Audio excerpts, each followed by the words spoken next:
Las mediciones de la época dan la pauta de un parque automotor de unos 1000 coches.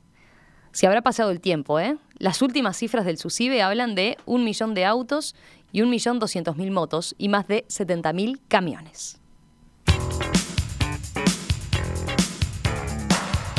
Así como creció el número de vehículos y se fueron transformando y modernizando, también se fue reconvirtiendo el Automóvil Club del Uruguay. Comenzó a prestar servicios de auxilio en los años 20. Fundó una escuela de manejo, organizó competencias, algunas de ellas clásicas, como el 19 Capitales, y hasta abrió un museo. En una ciudad como Montevideo, que a veces parece abarrotada de vehículos y donde se trabaja para reducirlos, ¿qué hay en el horizonte de esta institución? Bueno, hoy, para repasar la historia en este aniversario y para mirar hacia adelante, es que recibimos en estudios aquí en Perspectiva a Jorge Tomasi, presidente del Automóvil Club del Uruguay. Tomasi, ¿qué tal? Buenos días. Buenos días, un gusto estar dialogando con ustedes y vuestros oyentes. Feliz aniversario, feliz cumpleaños. Muchas gracias. Vengo en este momento de un homenaje hecho por el Senado de la República, que la verdad que fue muy tocante, muy emocionante. Se refirieron legisladores de todos los partidos a lo que es el Automóvil Club del Uruguay y el rol que ha cumplido y que cumple en la sociedad uruguaya, y la verdad que nos sentimos muy reconfortados de esa visión que se tiene de nuestro querido Automóvil Club del Uruguay. Usted es presidente de la institución desde el año 2007, ¿no? 2007. ¿Y hace cuánto que pertenece, que estaba vinculado al Automóvil Club? Desde el año 89 ingresé en la Comisión Fiscal hasta el año 91, en el cual, junto con el doctor Julio César Maglione, que estábamos por la oposición, fuimos invitados a formar parte de la comisión directiva, y bueno, fue una década compleja esa, la década de los 90, y finalmente, al final de la misma, el doctor Julio César Maglione ingresa a la presidencia del Automóvil Club, y ahí se provoca un cambio medular en la conducción del club, instaurando un periodo llamémosle, de la ética puesta por encima de todas las cosas, con la capacidad del doctor Julio César Maglione, y bueno, el Automóvil Club comenzó a transitar otra época. Él se retiró en el año 2007, en mi caso asumí la presidencia, y lo que le imprimí fue una conducción, si bien es una asociación civil sin fines de lucro, con dirigentes honorarios, hay que conducirlo como una empresa, porque no estamos solos en el mercado, es un mercado sumamente competido, y bueno, el Automóvil Club es una gran fuente de trabajo para casi 400 familias. Ese es uno de los importantes desvelos que tiene la comisión directiva, preservar esa fuente de trabajo y la calidad de la misma, así que si no lo conducimos como una empresa moderna, no se podría subsistir en el mercado del hoy.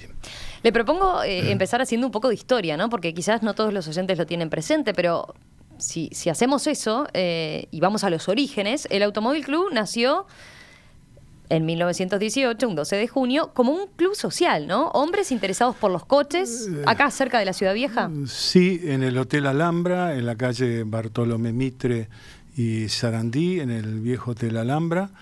Ahí fue la asamblea constitutiva del Automóvil Club del Uruguay, llevada adelante por Enrique Aval y el primer vicepresidente, que fue Pietra Capirina. Fueron dos pilares en la fundación del Automóvil Club, y sí, es como tú dices, nació como una asociación de selectos sportsmen que en sus inicios ellos tenían como objetivo promover las competencias de automóviles, pero rápidamente se fueron involucrando con las necesidades del incipiente mundo del automóvil en nuestro país. Ahí está, antes de manejar algunas cifras respecto a eso, pero entonces surgió como una actividad social, era como lo que hoy en día podemos decir eran fierreros interesados en los autos, o que les despertaba pasión, sí, los pocos autos que había en aquel momento. A mí, ¿no? me parece importante referirme a cuáles fueron los objetivos que surgieron de esa asamblea constitutiva. Los mismos fueron publicados en la primera revista que emitió el Automóvil Club del Uruguay, que fue en noviembre del año 2018. Y me voy a permitir hacer referencia a esos objetivos porque creo que deja bien en evidencia cuál era el rol que pretendía esa Asamblea Constitutiva con vistas al futuro y a ese incipiente mundo del automóvil que ellos veían que iba más el tema. A ver.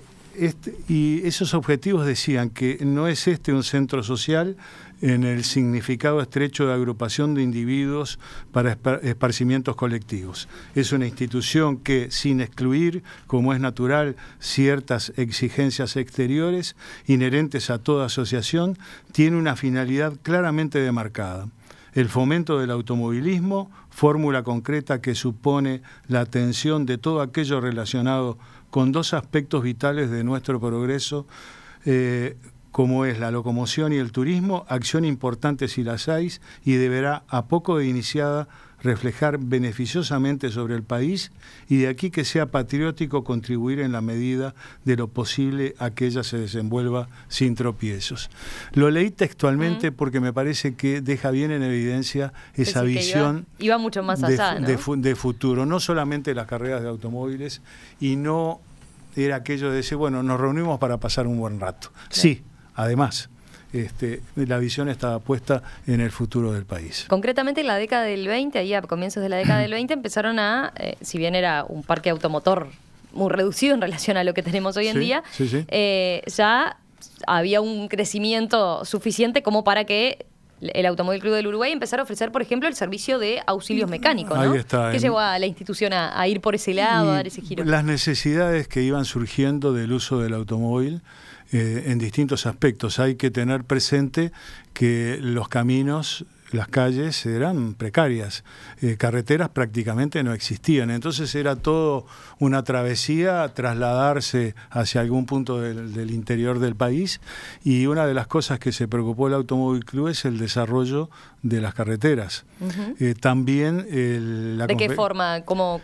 Bueno, contribuyendo con estudios, con sugerencias a las autoridades de la época, haciendo demarcaciones, participó muy activamente en todo aquello que significó la red vial incipiente del Uruguay de aquella época, de las décadas del 20. Ahí en esa época se construyó, por ejemplo, la Ruta 1. Fue una época muy prolífica para las realizaciones en nuestro país. La Rambla de Montevideo, la represa de Rincón del Bonete, la Diagonal Agraciada, íconos de lo que fue el desarrollo de la infraestructura del país. Una década, bueno, las glorias de Ámsterdam y Colombes, y finalizando con el Campeonato del Mundo en 1930. Bueno, fue realmente la década del 20 de tremenda importancia, y ahí el Automóvil Club comenzó a gestar su futuro. Por ejemplo, en el 22 contrató un servicio de auxilio particular, talleres, y en el 27 pone su primer móvil, que tenemos la satisfacción de tenerlo restaurado en nuestro museo en la calle G y Colonia. Rosario el ya móvil nos va número a contar, 1, exactamente. Nos va a contar de eso, entonces. Es un hermoso Forte del año 1927. A ver, Rosario, ¿tuviste oportunidad de verlo ya? Por supuesto, es una de los lujos de este museo, que los tiene y muchos, pero en realidad, de hecho, mandé fotos, espero que la estén viendo, de este Forte Cachila, como le llamábamos antes, que además tiene un cartel que dice Servicio Mecánico de Auxilio en el techo del Automóvil Club y el sello del Automóvil Club en la caja, y que arrastraba al coche. En realidad se trataba de un auxilio mecánico, y en caso de que lo que tuviera que trasladar, obviamente no es una grúa, les ponían una cuerda y lo llevaban andando. Realmente es una belleza con una caja de madera. Sí. Bueno, y los colores característicos del Automóvil Club, ¿no? El rojo y el amarillo. El amarillo. No es el único. El amarillo son las letras, claro. Y después al lado hay otro bastante más moderno, un Fordson de 1948, es decir, que ya por entonces tenían este local en el cual actualmente me encuentro, que fue inaugurado en 1941 en la esquina de Colonia y G. Ahora, si te parece, enseguida nos contás más detalles de dónde estás exactamente y vale la pena, mientras seguimos hablando con Tomás y yendo a otros de los hitos. Entonces, ahí se estableció el auxilio mecánico con estas primeras unidades y después también, además del incremento de autos que se dio para circular, hubo muchísimos cambios en lo que tiene que ver con cómo manejan los uruguayos, ¿no? Y el Automóvil Club acompañó e impulsó también muchos de ellos. Por ejemplo, fue el último país de América donde se manejaba por la izquierda Uruguay, como lo hacían los ingleses, ¿no? Sí, sí. Y eso fue en 1945, se cambió de mano. De 45. Y el Automóvil Club tuvo un rol protagónico muy importante, eso fue a las 4 de la mañana el cambio de mano. Entonces hubo toda una campaña del Automóvil Club en materia de comunicación para evitar, era fácil imaginar que podían haber muchos problemas, accidentes por distracciones de la gente, pero bueno. Claro, no había los medios de comunicación de hoy en día, ¿no? No le llegaba un WhatsApp a cada uno diciendo circule con cuidado que había cambio de... La verdad que sí, hizo una gran campaña de comunicación y bueno, esa campaña fue reconocida por las autoridades como una gran colaboración para evitar precisamente los problemas que se avisoraban podían llegar a suceder. Después, más adelante, ya en el tiempo, más próximos en el tiempo, en la década de los 90 se fundó la Escuela de Conducción. En el año 92, hoy es una escuela modelo certificada por la Federación Internacional del Automóvil y en ese entonces lo hizo como un aporte a la formación de los conductores uruguayos desde el punto de vista más profesional posible, porque ya se veía el desarrollo del parque automotor y la necesidad de que la gente que empezara a manejarlo hiciera en las mejores condiciones posibles. ¿Y hoy cuánta gente o qué volumen de actividad implica la Escuela de Conducción en relación a todo lo que es el Automóvil Club? La Escuela de Conducción trabaja a tope, no es fácil conseguir calificados técnicos para la enseñanza, pero bueno, tenemos todas las horas del mes tomadas y la novedad importante es que en los próximos días el Automóvil Club inaugura una nueva base de servicios en la base Carrasco, en la calle Avenida Italia, frente al Parque Rivera, y entre otros servicios ahí va a ampliar la Escuela de Conducción con un aula con las tecnologías más actuales en materia de enseñanza, y que bueno, que nos va a permitir ampliar el servicio que brinda el Automóvil Club en la materia. Yendo al hoy un poco y habiendo hecho este repaso histórico, ¿qué queda de aquel primer aspecto más social, que si bien estaba claro que era muy ambicioso ya desde el principio y que iba mucho más allá? ¿Qué queda de eso de juntarse a intercambiar también sobre autos? Bueno, hoy es más complejo porque el Automóvil Club tiene 73.000 miembros asociados.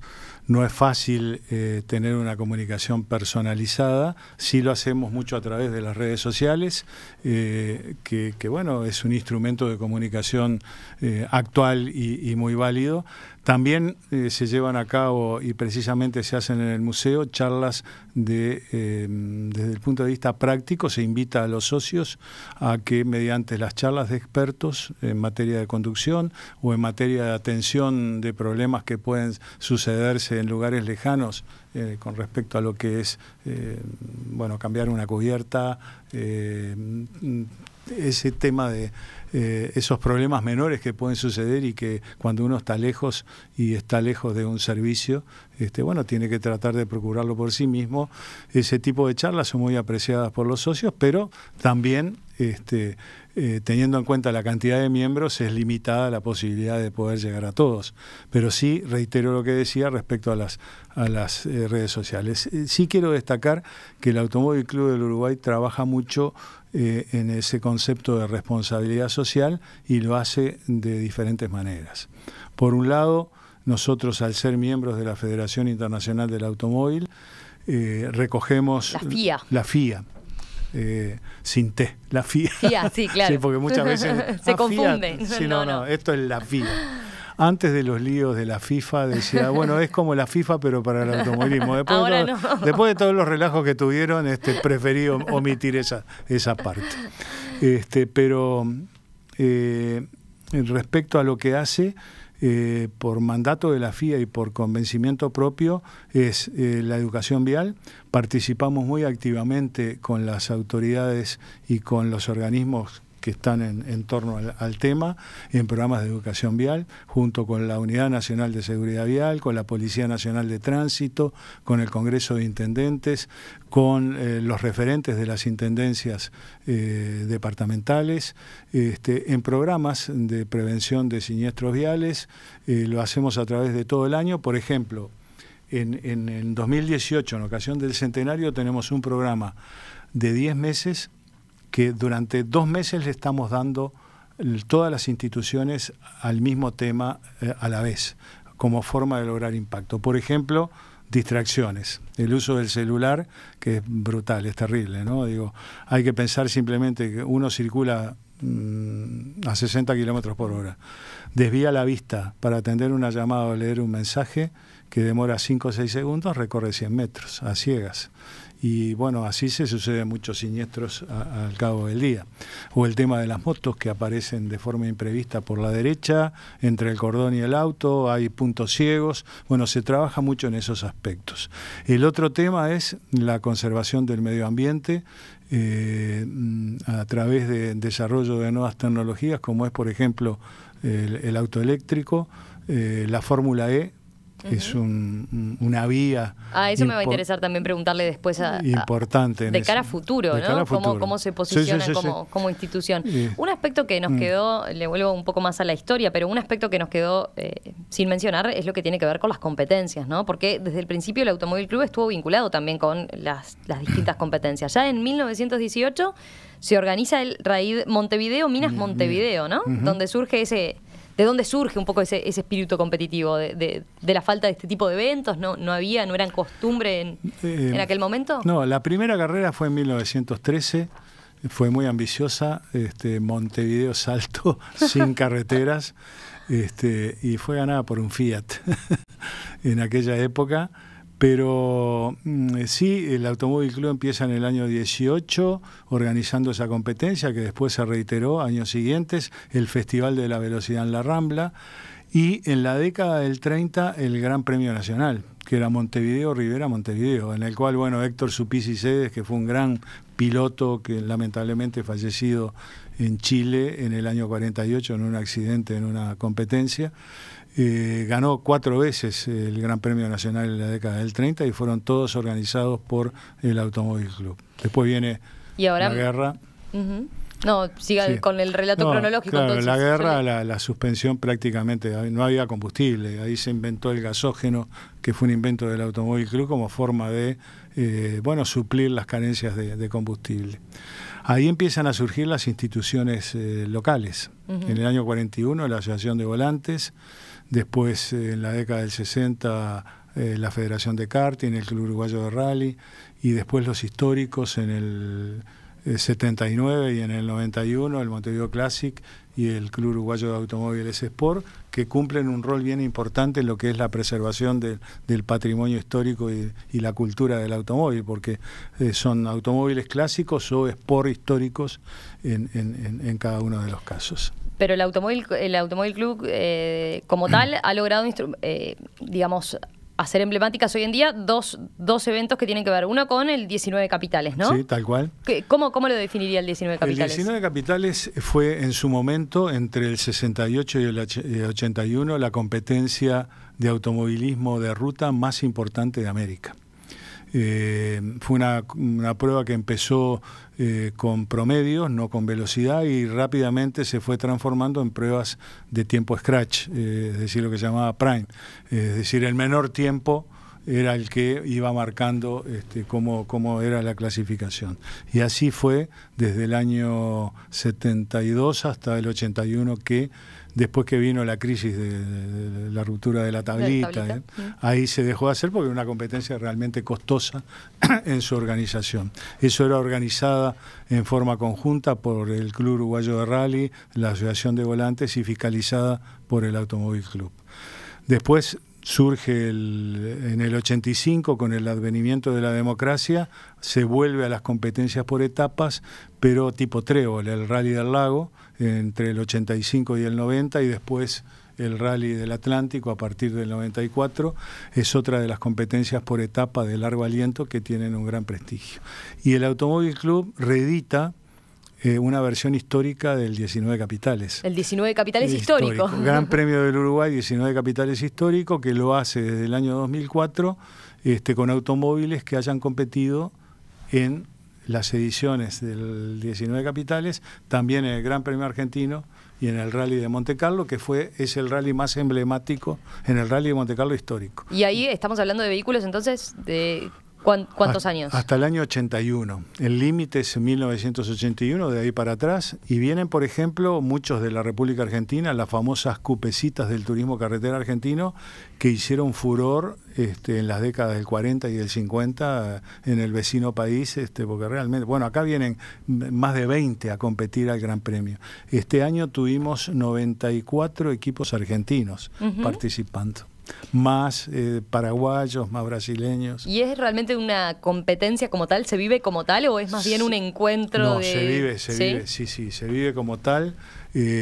No es velocidad porque se transita por rutas nacionales y también caminos secundarios, pero hay que tener en cuenta que son vehículos de 40, 50 años que están en muy buen estado porque hay que prepararlos muy bien para una prueba de casi 3.000 kilómetros. ¿Y si no es velocidad, en qué? ¿Cómo promedios, se compite? A través de una hoja de ruta se compite y la penalización es a la centésima de segundo. Centésima de segundo. Entonces, si tenemos en cuenta que el que gana con una diferencia de 6 centésimas por control, ahí vemos de qué manera se ha profesionalizado este tipo de pruebas de automovilismo histórico. Claro. Bueno, hablando de autos históricos, pero de otro tipo quizás. A ver, Rosario, volvemos allí al Museo del Automóvil Eduardo Iglesias, a donde estabas instalada desde hoy temprano. Te escuchábamos recién contando de este primer auxilio mecánico del Automóvil Club. Contanos un poco qué has visto en general y qué tipo de vehículos son los que están allí concretamente. Bueno, se imaginan ustedes que se trata de vehículos en su mayoría sumamente atractivos porque nunca los vi circular. El que tengo frente a mí es de 1900, es un Delin de origen belga, que es el auto más antiguo que tiene en el país y que en el mundo quedan nada más que 3. No se imaginan lo que es el sistema de amortiguación absolutamente primitivo, las ruedas que son un poco más anchas que las de una bicicleta, no tiene más de 5 o 6 centímetros, realmente es parte del encanto. Y bueno, después están todos los Forte, los Fora, y ni que hablar el Clement Bayard que corrió el propio Álvaro Casal, el fundador del museo, y que es una reliquia, porque entre el bronce que tienen los faroles, el hecho de que no tiene carrocería tapando, van descapotables, digamos así, aunque ni siquiera capota tienen, los asientos forrados en cuero, la dirección a la derecha, son una verdadera belleza. Y otros que ya empiezan a aparecer con la capota. Hay hasta una reproducción de un Willys, un Jeep chiquitito, que yo creí que era de juguete y no, resulta que es un señor Cerdeña que se mandó una réplica de un Jeep, pero que además venía de San José a Montevideo, no era un niño, era realmente un adulto que se había hecho una réplica y que se venía con un motor que gastaba muchísimo menos, de manera que de esa forma viajaba a Montevideo. Y después seguimos, y otra de las curiosidades es un automóvil, también un Ford T, en este caso, pero que tiene un gasógeno. ¿Por qué? Porque en la época de la guerra, cuando se empezó a racionalizar, a hacer racional el racionamiento del combustible, entonces le pusieron otra fórmula para el combustible que parecería que obviamente se notaba porque el motor era mucho menos potente, digamos, que el que funcionaba a nafta, pero por lo menos caminaba. También está el que perteneció a Herrera, el Ford de 1927 que perteneció a Herrera, está aquí. Después hay un Rolls Royce que parece que es el único de este modelo, porque en realidad existían 2 en el país y el otro fue chocado hace relativamente poco. Ni que hablar, hay un Porsche, está el famoso Volkswagen, está hasta un NSU Prince 4 que me da un poco de lástima porque fue el primero que yo tuve. Y bueno, y hay una Ferrari que no es roja en este caso, como la que yo conocía anteriormente, es plateada, pero que, según me dijo el propio Casal, en cualquier momento la sustituyen y vuelven a recuperar la roja. Y luego hay una serie de autos de carrera primitivos, algunos de ellos identificados como autos que corrieron en Fórmula 2 por el Automóvil Club del Uruguay, pero hay uno muy particular hecho por un señor Bertete, que es un Fiat, que lo hizo, le puso el nombre de la señora y en realidad se fue a Estados Unidos y nunca lo corrió, de manera que lo dejó aquí en el país y bueno, en definitiva terminó integrándose a esta colección. 41 autos, ¿por qué? Porque en este momento hay un segundo Museo del Automóvil, este fue el primero, que está en Punta del Este y entonces Casal le prestó alguno de estos automóviles para que se incluyeran como antiguos en la colección de Punta del Este. Hay otros que son de juguete, que vieran ustedes la maravilla. Y hay una frase tomada de la revista Rojo y Blanco de 1900, que habla de lo que fue. Es una cosa que sorprende, dicen la zarzuela, y es verdad. En estos días se le ha visto volar por la calle 18 de Julio haciendo sonar su cornetín. Es un relámpago, pasa, y cuando se sale a la puerta ya no se la encuentra, no se le ve. Está en La Unión, en Maroñas o en cualquier parte. El que estos días hemos visto y que se reproduce en la instantánea Dami, que dicho sea de paso ha tenido el placer de volar en él. Y termina. Nosotros, en cambio, aseguramos que con él se le puede jugar una carrera al mismo ferrocarril. Esta fue la impresión que causó en el cronista de la revista Rojo y Blanco en 1900, cuando vio por primera vez un automóvil circular por 18 de julio. Pero me parece que lo más interesante es de quien está detrás de esta iniciativa, que a partir de 1983 se instaló y que yo he defendido como uno de los museos más atractivos, sobre todo para los tuercas, y yo confieso que lo soy, es Álvaro Casal. Se quedó de manifiesto, Rosario. Entonces, bueno, con tu conocimiento. En definitiva, creo que vale la pena escuchar lo que él tiene para contarnos. Tú sos el alma mater de este Museo del Automóvil y viene de la mano de tu condición de un tuerca de toda la vida, ¿verdad? Sí, un tuerca desde chiquitito. Entre otras cosas, me acabo de ver un modelo antiquísimo que llegaste a correr en Londres. ¿Dónde fue? Bueno, fue la carrera para autos hechos antes de 1905, desde Londres a Brighton.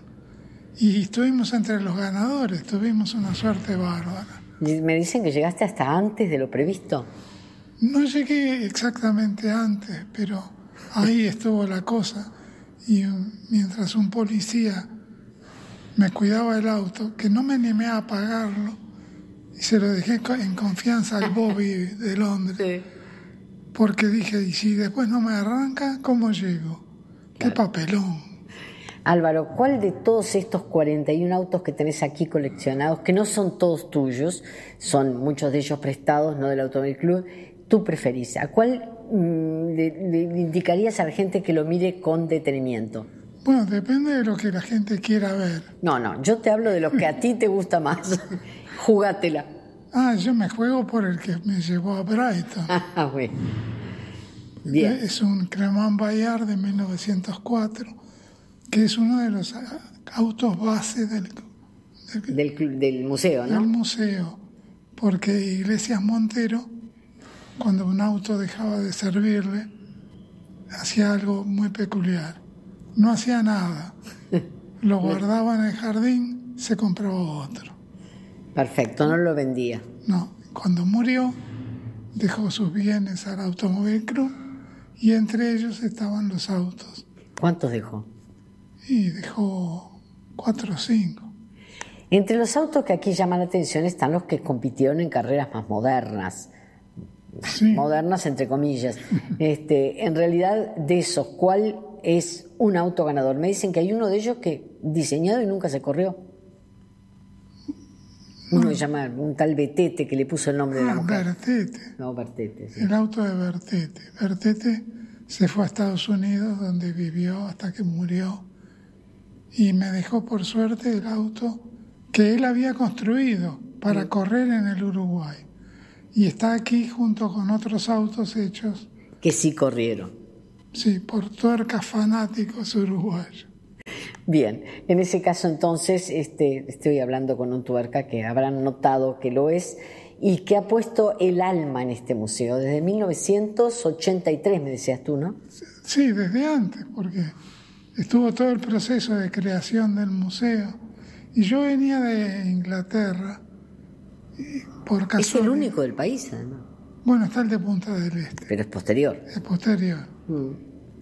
Y entonces yo venía de Inglaterra y había estado con Lord Montague viendo cómo hacer un museo en el Uruguay, como un ejercicio de ideas. Y cuando llegué acá, Conrado Hughes, que era presidente del Automóvil Club, vio que yo había escrito un libro, uno más, sobre autos, y me dijo si no quería hacer un museo. Yo dije, este es el sueño del pibe. Claro. Y bueno, y empezamos a hacer el museo, que se inauguró en agosto del 83.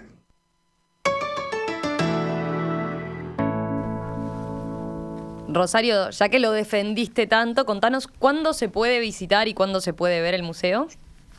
Bueno, para eso tienen que llegar a la esquina de Coligny, que es la sede clásica del Automóvil Club, subir al 6º piso, tienen ascensor, no se preocupen, y está abierto de lunes a sábado de 14 a 19, como con lo que queda dicho, que esta es una ocasión especial que se ha creado para mí de parte de Álvaro Casal y de Justo, que tiene a su cargo como funcionario del Automóvil Club este museo, y bueno, y en definitiva están los dos conmigo aquí en esta recepción especial que me han hecho en un horario que no es el que comúnmente abre el museo. Sépanlo, lunes a sábado de 14 a 19 horas. Reitero mi recomendación porque es fascinante lo que aquí se van a encontrar. Además en un día especial, así que doblemente, porque dado que es el aniversario... Bueno, si quieren venir hoy, pero digo, yo ya quedé que el sábado para mí es el día ideal para traer a mis nietos. Bueno, perfecto. Después ya veremos la foto. Rosario siempre lo recomienda y lo recorre. Bueno, quisiera felicitar a Rosario por la brillante nota sobre el museo, por el entusiasmo, y la verdad que nos gustaría tenerla con nosotros todos los días ahí para recibir a la gente, Rosario. No puedo seguir agregando actividades, pero en realidad no es que no me guste, no es que no me gusten los autos, pero lo voy a seguir recomendando, créanme, porque yo no hablo de lo que no me interesa. Mira, se viene vacaciones de julio ahora, vos siempre lo recomendás para vacaciones de julio. Y del patrimonio, también. Y ainda más. Hablando del patrimonio, tenemos actividades bien interesantes, entre ellas una exposición de pintura de Gabriela Echandi, que es una pintora nacional, que bueno, va a estar exponiendo en el museo una serie de cuadros inspirados en el Volkswagen, en el Fusca, en el escarabajo, que están realmente muy, pero muy interesantes. Eso va a ser durante el mes de octubre. Hablando de festejos, tienen también otro mañana, ¿no? Sí. Es la fiesta de una gala en el Teatro Solís, ¿no? Sí, con la actuación de la Orquesta Filarmónica. Filarmónica, en un programa variado que contempla todos los gustos, y con la actuación estelar de Amelita Baltar, con 2 interpretaciones de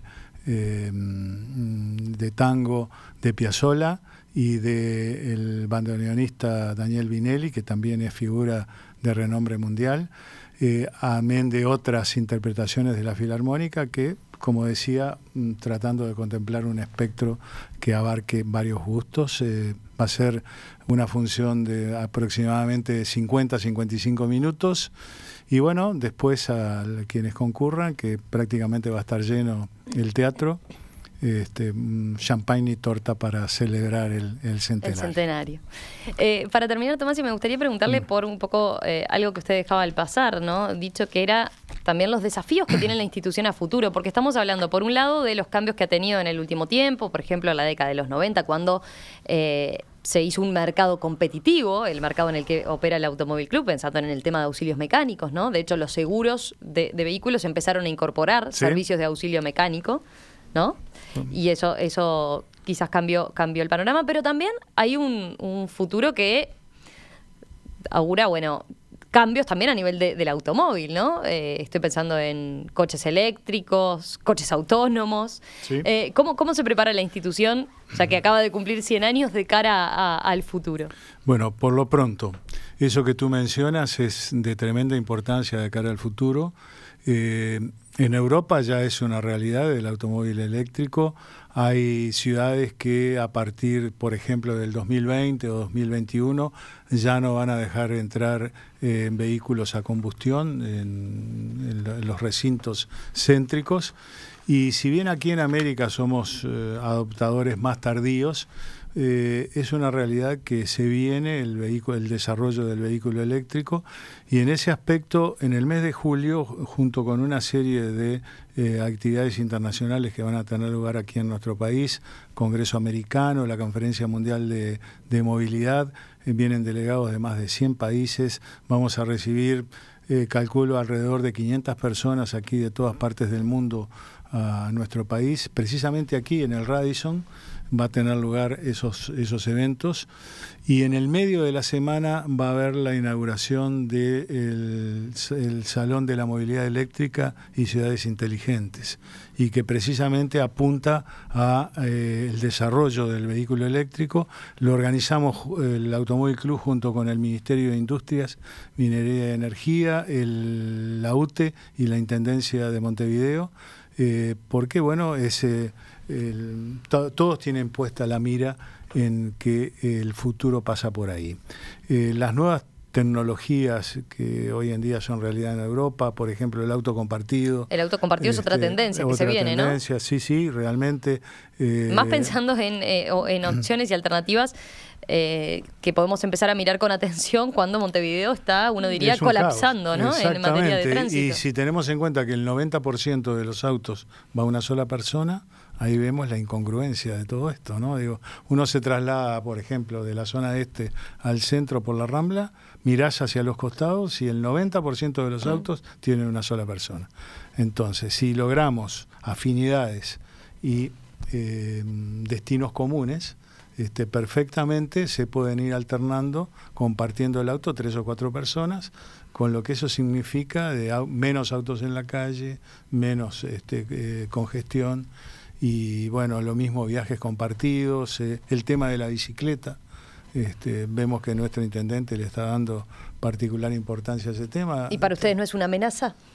No, pienso ¿El desarrollo de la bicicleta? Pienso que no, porque en definitiva la movilidad sustentable tiene que ser un objetivo que esté por encima de varios aspectos. Y en ese sentido el Automóvil Club tiene una visión de responsabilidad social en lo que tiene que ver con la movilidad, y todo esto no es de un día para el otro.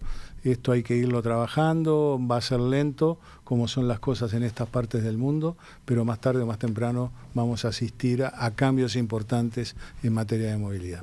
Jorge Tomasi, presidente del Automóvil Club del Uruguay, gracias por estos minutos esta mañana aquí en Perspectiva, y bueno, de vuelta. Felicidades y feliz cumpleaños. Muchísimas gracias, y la verdad que me ha resultado bien interesante este intercambio, lo disfruté mucho. Bueno, muchas gracias, que pase bien.